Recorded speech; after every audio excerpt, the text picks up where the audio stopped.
she said. "I'm an independent woman. I don't need a man," I replied. "I admire your strength." I then canceled the joint credit card, removed her from my phone plan, and took my name off the lease. She discovered just how independent she was about to become. Hi viewers, thanks for stopping by. If you've been watching the channel for a while and still haven't subscribed, now's a great time. Let's get into the story. My girlfriend of 3 years, Megan, loved to talk about her independence.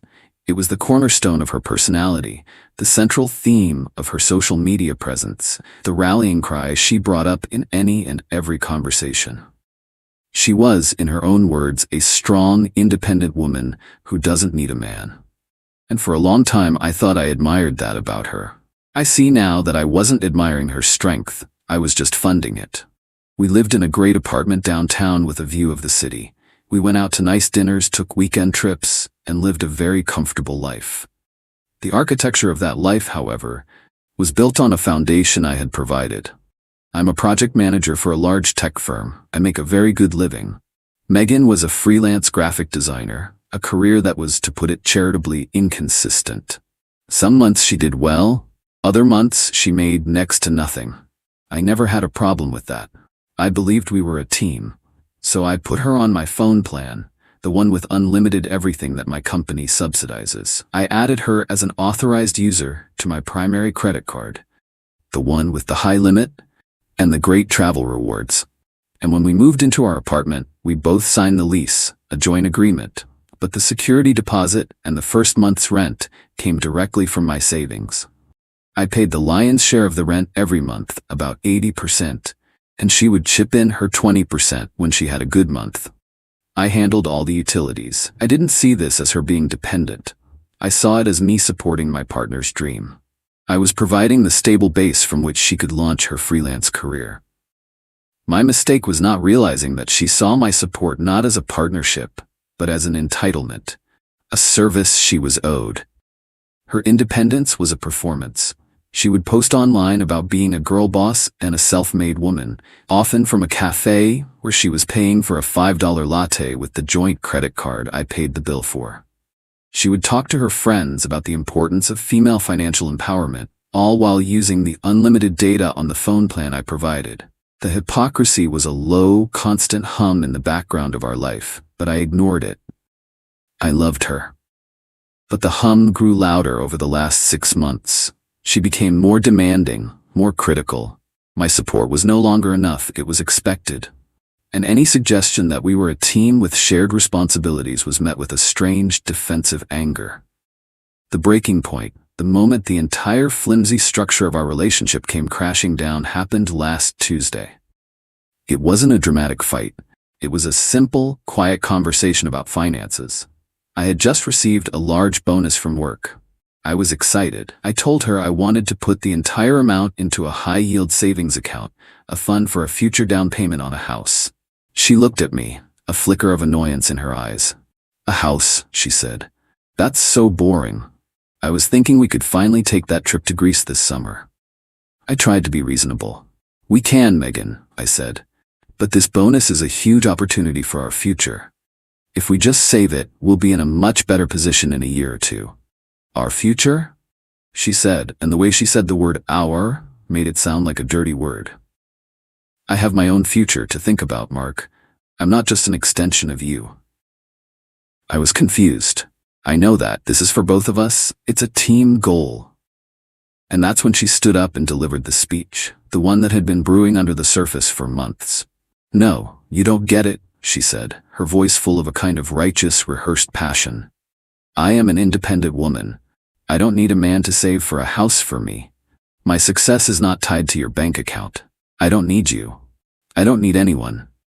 She was standing in an apartment I paid for, holding a phone that was on my plan, with a wallet that contained my credit card, and telling me that she didn't need a man. The hypocrisy was so perfect, so complete, that I didn't even feel angry. I felt a strange sense of clarity. She wasn't my partner. She was a tenant who had mistaken her landlord for a soulmate. I looked at her, at the fierce, proud look on her face. She expected me to argue, to feel threatened by her declaration of independence. She thought she was making a powerful statement, and she was. She was just making a very different one than she intended. I didn't argue, I just nodded slowly, a calm, understanding smile on my face. "You're right, Megan," I said, my voice quiet and even. "I admire your strength." The fight went out of her instantly, replaced by a smug satisfaction. She thought she had put me in my place. "I'm glad you finally understand," she said. "I do," I replied. "I understand completely." And I did. I understood that she didn't want a partner. She wanted a patron. And I was officially resigning from the position. She had just declared her independence. My only job now was to help her achieve it in the most literal, comprehensive way possible. For the next 2 days, I was a ghost in our apartment. I was polite, I was agreeable, but I was emotionally gone. Megan was basking in the glow of her perceived victory. She was more confident than ever, completely unaware that the vast, invisible support network that held up her life was about to be systematically dismantled. She had given me the perfect justification for what I was about to do. I wasn't breaking up with her out of anger. I was simply honoring her stated wishes. I was facilitating her journey to the complete and total independence she so desperately claimed she wanted. But before I started cutting the cords, I needed to do one final audit. I needed to understand the full scope of the system I was about to decommission. I had a nagging feeling that her hypocrisy ran deeper than just her lifestyle expenses. On Thursday night, she went out for another one of her networking dinners. As soon as she was gone, I sat down at my desk and opened the one account I had access to that she probably thought I never looked at. The detailed, itemized statement for our joint credit card. I wasn't looking for small, frivolous purchases. I was looking for patterns. I downloaded the last 6 months of statements and imported them into a spreadsheet. I started categorizing the expenses. My charges were simple: groceries, gas, our shared utility bills that I paid with the card. Her charges were a different story. There were hundreds of them. Lunches at expensive cafes, clothes from high-end boutiques, charges for ride-sharing services all over the city. And then I found the anomaly. A recurring charge. Once a week, for the past 4 months, there was a charge for exactly $150 from a high-end spa and hotel on the other side of town. The charge was always on a Tuesday afternoon, a time she was supposed to be meeting with clients. $150 was the exact price of their afternoon delight package. A 60-minute deep tissue massage, followed by 2 hours of private access to a suite with a sauna and a steam room. It was a package explicitly designed for 2 people. My heart didn't break. It just went cold and hard. It wasn't just hypocrisy anymore. It was a betrayal, funded by me. She was using the financial freedom I provided to facilitate her affair. My support wasn't just funding her lifestyle, it was funding her lies. The final piece of confirmation was almost too easy. I went to the spa's website. They had a Meet Our Therapists page, and there he was. A handsome, smiling massage therapist named Leo. His bio mentioned he specialized in deep tissue and couples massage. His social media link was right there. I clicked it. His profile was public, and his pictures were full of a proud, independent woman named Megan, who he referred to in his captions as his amazing girlfriend.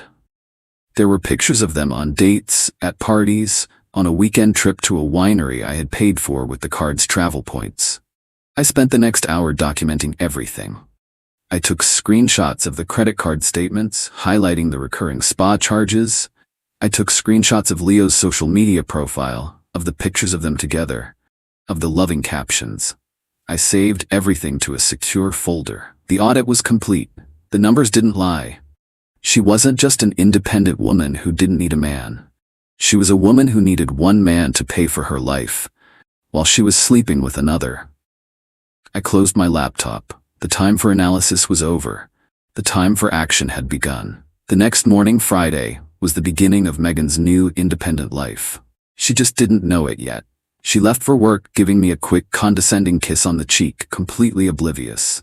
As soon as the door closed behind her, I began to systematically dismantle the infrastructure of the life she knew.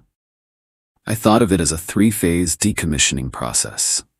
Phase 1, the financial cutoff. My first call was to the credit card company. I informed them that I wanted to close the joint account immediately and that my authorized user, Megan, was to be removed. The representative was helpful. She told me that since I was the primary account holder, I could have Megan's card deactivated instantly. So to be clear, I said, her card will be declined if she tries to use it starting right now? Yes, sir, the representative replied. It's already done. I felt a grim sense of satisfaction. The first pillar of her fake independence had been removed. Phase 2, the communications blackout. My next call was to our mobile phone provider. I explained that I wanted to make a change to my family plan. I wanted to remove one of the lines. The process was simple. Since the account was in my name, I had full control. I had her line disconnected, not suspended, disconnected. Her number, the one she used for her business, was gone. Her access to the unlimited data she burned through every month was gone. The second pillar had crumbled. Phase 3, the shelter protocol. This was the final, most important step. Our lease was a joint agreement. This meant I couldn't just kick her out, and I couldn't just move out and leave her with the bill. We were both legally tied to that apartment for the next 6 months. But the lease, which I had read so carefully, had a clause for everything, including a lease buyout option. It allowed the tenants to terminate the lease early by paying a penalty equal to 2 months' rent. I called our landlord. I explained that my partner and I were separating and that I needed to initiate the buyout clause. I told him I would be paying the entire penalty myself from my own account. All I needed was for him to draw up the paperwork, which would release both of us from any further obligation. He was happy to oblige. A broken lease was better than a tenant who couldn't pay. He emailed me the termination agreement. It required both of our signatures. This was the only part of my plan that required her participation. And I knew exactly how I was going to get it. I spent the rest of the day packing my own things. Not all of them, just the essentials. My clothes, my computer, my personal documents. I was leaving the furniture, the TV, the life we had built. I was just removing myself from the equation. I had already found a new apartment, a place that was mine and mine alone. When Megan came home that evening, I was waiting for her, sitting at the dining room table. I had the lease termination agreement and a pen laid out in front of me. "What's this?" she asked, looking at the papers. "It's our ticket to freedom," I said. "It's a lease buyout. I'm paying the penalty. All you have to do is sign and we are both free and clear of this apartment and each other in 30 days. She was suspicious. "Why would you do that?